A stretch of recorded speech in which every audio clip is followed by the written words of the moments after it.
The failure to act with sufficient ambition to avert the climate catastrophe will be the greatest moral failure of our time. Making changes takes courage, and if we don't change things, we won't have a future. I'm an environmentalist. A lot of people don't understand that. I think I know more about the environment than most people. You have stolen my dreams and my childhood with your empty words. Change is coming, whether you like it or not. Zero Carbon Easter. Hello and welcome to Zero Carbonista, Series 2, The Manifesto. I'm Ian Collins, and for those of you who keep their eye on the green agenda, you will know you don't have to go through many days to notice that the stories, the questions keep on coming. You haven't got to be a student of environmental matters to see that these issues aren't going away anytime soon. This is dominating stuff, hence the reason why we're here. Politicians should be aware this is where we discuss the issues that, frankly, should be on your agenda. Now, if you're listening to this podcast for the first time, here's an explainer. This series is essentially about the views, campaigns and inner thoughts of one man. Dale Vince, the entrepreneur and environmentalist, has built his success in the green energy sector. He's the owner of Ecotricity, the world's first green energy company.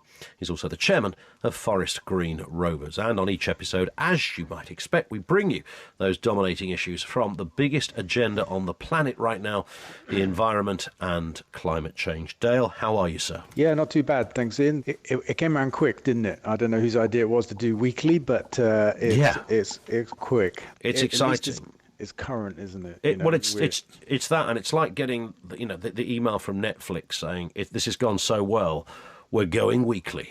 I've never had one of them. No, I haven't either. I'm merely imagining that sensation as it pops into your inbox. Let's begin here. In England, from Monday, we're introducing the rule of 6. You must not meet socially in groups of more than 6, and if you do, you will be breaking the law. This will apply in any setting, indoors or outdoors, at home or in the pub. The ban will set out in law and it will be enforced by the police. And anyone breaking the rules risks being dispersed, fined and possibly arrested.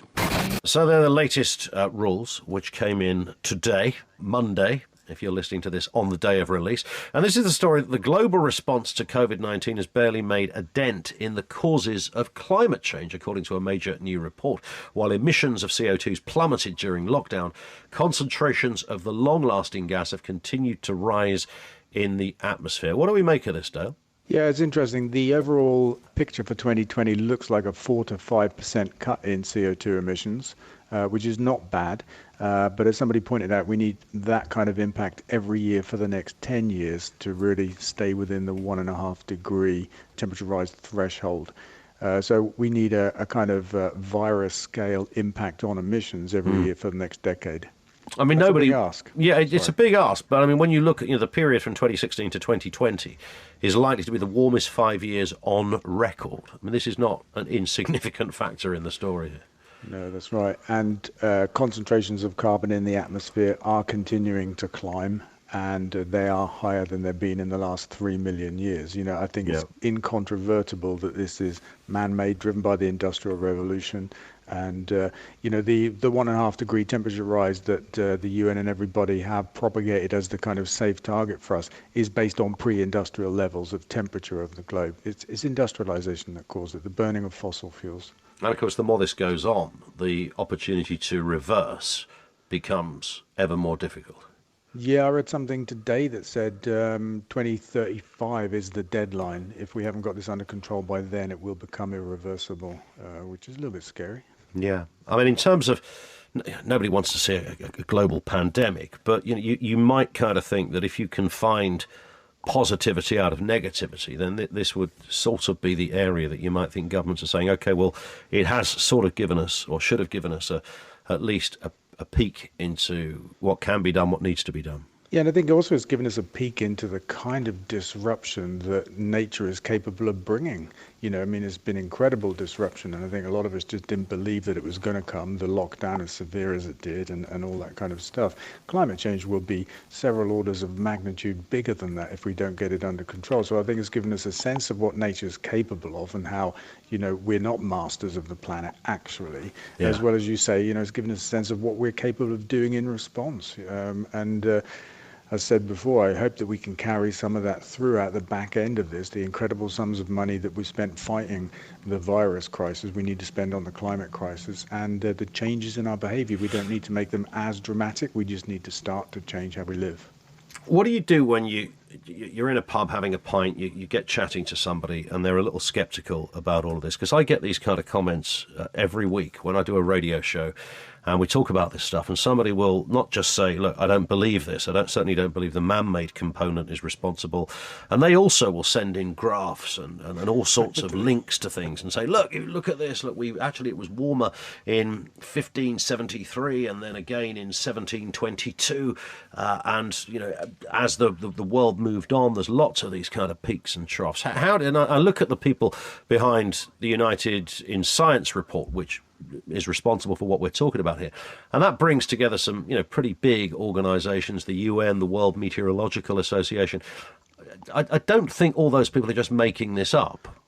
So how do you fight off cynicism on this? I think it's a feature of the modern world, particularly the internet-driven, social media-powered modern world. That we have these cranky theories and these kind of bonkers twisting of statistics and that kind of stuff. It just happens, doesn't it? Whereas 99.9% of all scientists in the world are agreed that climate change is real and it's man-made. So I think we're always going to get outliers, fringy opinions and stuff like that. And I just move on.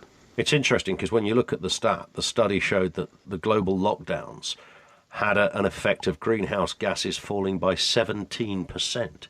Compared to 2019. So it's a way of trying to hit that kind of pattern, but continuously. Yeah, that was the month of lockdown, wasn't it? The most dramatic period of the virus impact.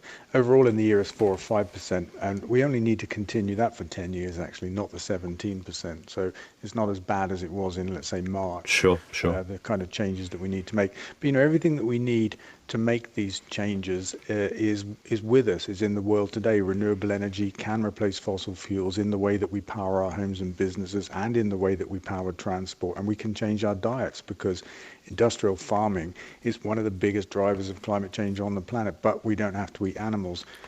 We certainly don't have to farm them in that really abusive and climate deadly way.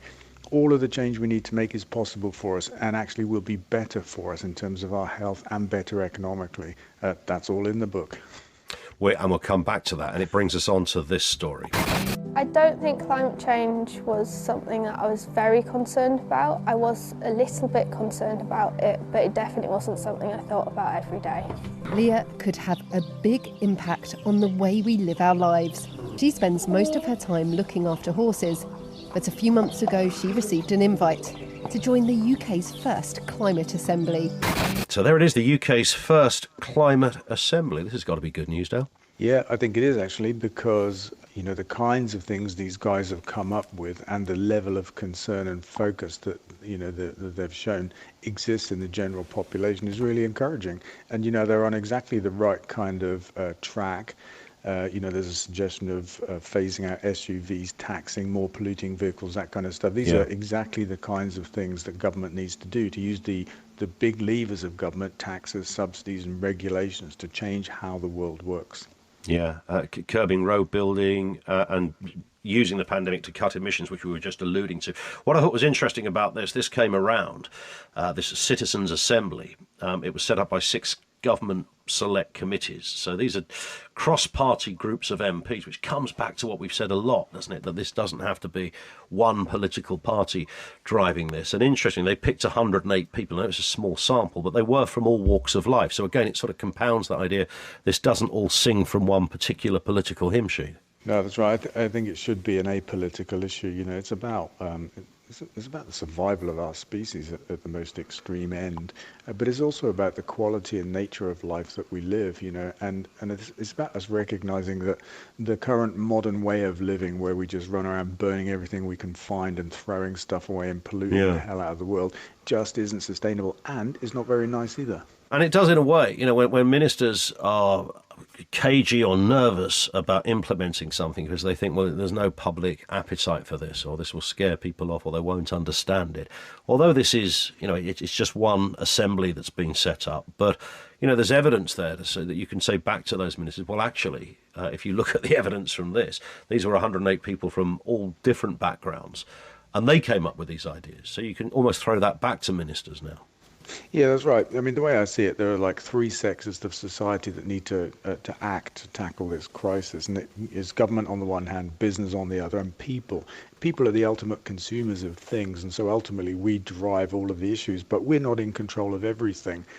Businesses need to provide the products and the services, that will help people live a lower carbon life. And governments need to set the regulations and not just help businesses, but also cajole them into doing the right things. So it's a combination we need of government, business and people. And governments often don't lead, they tend to follow. So you're right, if they see the Citizens Assembly want this, if they think people want this, then they will start to do more of it.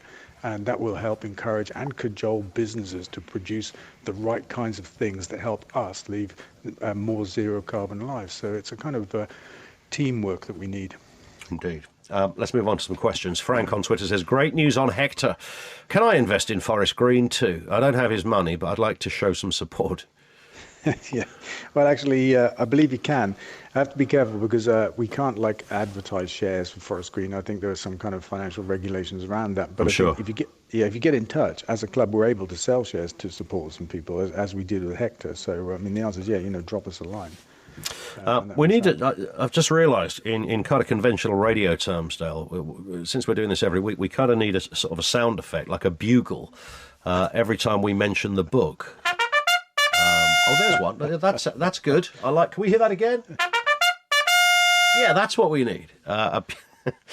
So we can warn people that there is an unequivocal, gratuitous book plug coming up. And why not? I mean, this is your podcast. It would be extraordinary if we didn't mention the book, all the usual questions. When's it out? When can I read it? Where can I get it? What's it about? Yeah, fab. Look, for me, it's not about selling books. That's not the reason that I keep mentioning it. It's because I took a month out and put all of the thinking that I have, all of the experience that I have into this book and came up with essentially a plan for how we get to zero carbon living. And I'm really keen for people to read it. I'm really keen. I hope that it has an impact. Proceeds from the book are going to go to environment causes, so it's not like a commercial thing. But the book's out at the end of November. It's called Manifesto. And I think it's got all of the answers in it. And like I say, I'm really excited about it. And I can't stop kind of referring to it because, well, here we are on the podcast talking about exactly the same issues. And sure. So, I keep bumping into it. What I'm really looking forward to, sort of journalistically, is the last part, which I know you set out the manifesto in the last part of the book. I can't wait to sit with a politician and just go through this kind of bit by bit and say, well, why can't that bit be done? It's going to be interesting watching the answers. Yeah, it will be, and I'll be interested to hear the answers actually.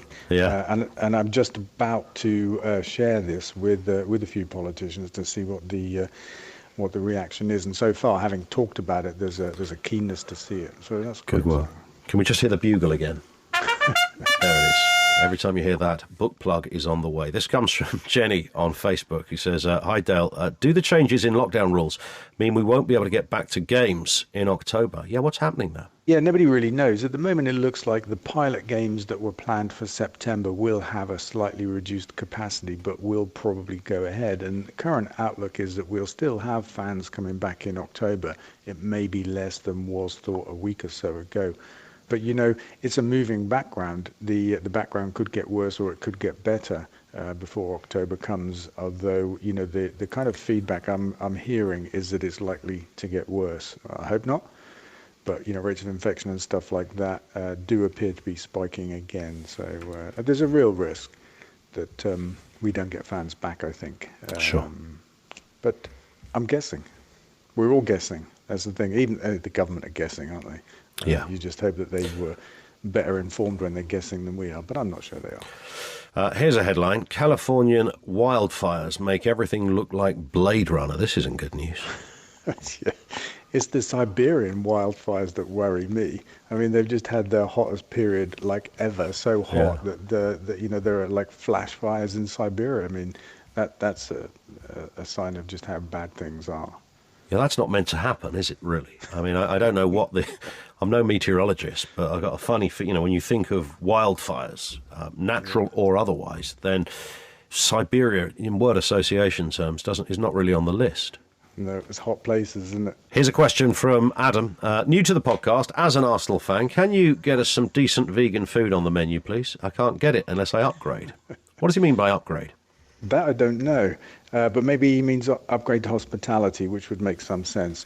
But it's one of the things Hector says he's going to help us do, actually, is to get our burgers, our matchday food into Arsenal. So fingers crossed we'll manage that. I'd like to think he means upgrade from being an Arsenal fan to a Forest Green fan. That would be.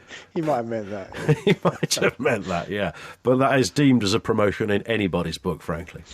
And here's a headline as well. Live fast, die young is a truism often applied to rock stars, but could be just as easily describing trees, according to a new research. Trees that grow rapidly have a shorter lifespan, which could spell bad news for tackling the climate crisis. Now, it's not just a case, then, of planting trees and then going home and lighting a cigarette and having a beer, then. No, there's a couple of things I take from this. One is that if there's a propensity to plant fast-growing trees, that's not going to have such a good outcome as it appeared. In this study, what they've found is that the trees that grow the fastest mature the quickest and die the soonest and then stop storing carbon. That probably sounds quite obvious, but here's a scientific study that says that's a fact. And across all latitudes of the world and in all soil conditions, so it's a very common thing. So we should be planting slower growing, longer living trees when we're reforesting to fight the climate crisis. I think that's one big takeaway from this study. And the other one is that it's often said that because there's more carbon in the atmosphere now, that CO2, that helps plants and trees grow quicker. And so there's a beneficial effect of climate change in that we can grow stuff quicker to take carbon out of the atmosphere, which seems a bit odd, but it shows you just how interactive the whole climate crisis is. And the authors of this study are saying actually that looks to be now less beneficial because these trees are going to peak quicker and die sooner. And it's interesting. I mean, somebody tried to draw a conclusion that therefore we can't rely on planting trees to absorb carbon and help fight climate change.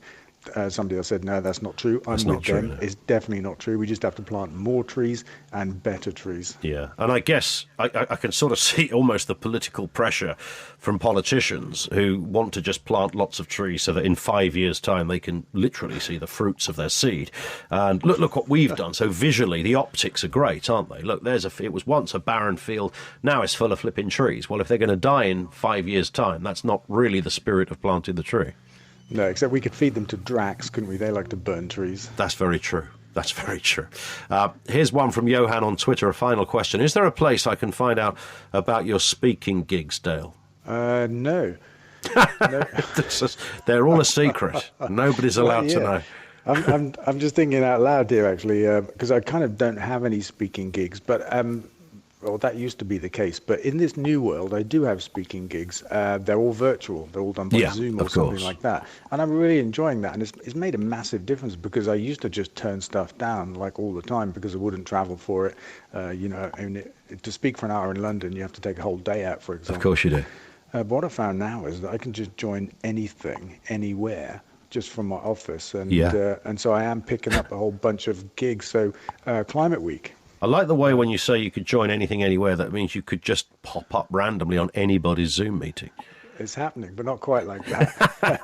But this week we got a couple of requests to take part in Climate Week, which is later in September, for example. And, the other week I did UEFA. I think we talked about that. That was fantastic. And I have to say I'm loving it. And so now I'm just saying yes to almost everything. And it's a good question. How can we let people know where it's going to happen. I'll take that back to the tech team. Yeah, I guess anything like this would appear on your Twitter feed and the like. What I find interesting is that you were already utilising digital technology to not go to events that meant you had to jump on an aeroplane. So you were kind of ahead of the game in that respect, Dale. This has now become sort of default now, that you can sit on a computer, you don't have to travel. Whereas, so there is, as we discussed in previous stories, there's a kind of an interesting upshot as a result of this. Yeah, that's right. Play the bugle, because this is a theme of the book as well. Hang on, there it is. Excellent. But, for me, it's a really happy thing, because a year ago, it was difficult to take part by video. I mean, I had this first experience with UEFA, which, bless them, they've embraced and they're telling everybody about. I mean, they really didn't like the idea. Now they love the idea. Yeah. So a year ago, it was very difficult. And right now, it's just the new normal, and I love it. And so it's a happy thing for me, because I get to take part, get to communicate, but I do it from my office without burning anything. Well, it used to be, didn't it, that whoever's hosting these things say, oh, it's a shame they can't be with us, but they're on video feed. Now, it would be extraordinary if it was the other way around. It's just now very quickly become the kind of default setting. We've got used to it rather fast as well. Yeah, and I think it's one of the great things, and there are some, that have come out of this virus experience. I don't think we'll go back to the old normal anytime soon, actually. Yeah. An awful lot of meetings are taking place by Zoom, and I call it Zoom, but there are lots of proprietary platforms to do True. that. There's a lot of that taking place now. I don't think that'll change, because it's so convenient. You can be literally anywhere in the world without leaving your home or your office, and then 10 minutes later you're back to where you need to be. And I don't think that'll change. Yeah, and you're not jumping in a car or a plane or a bus to do it, which, there's only positives out of that too. That's right. Dale, cracking stuff. We'll speak next week.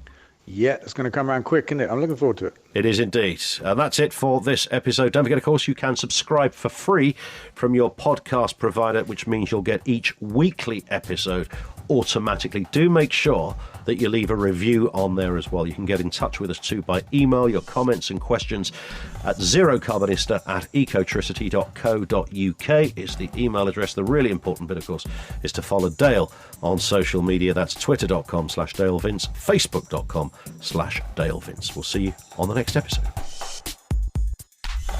Zero Carbon East of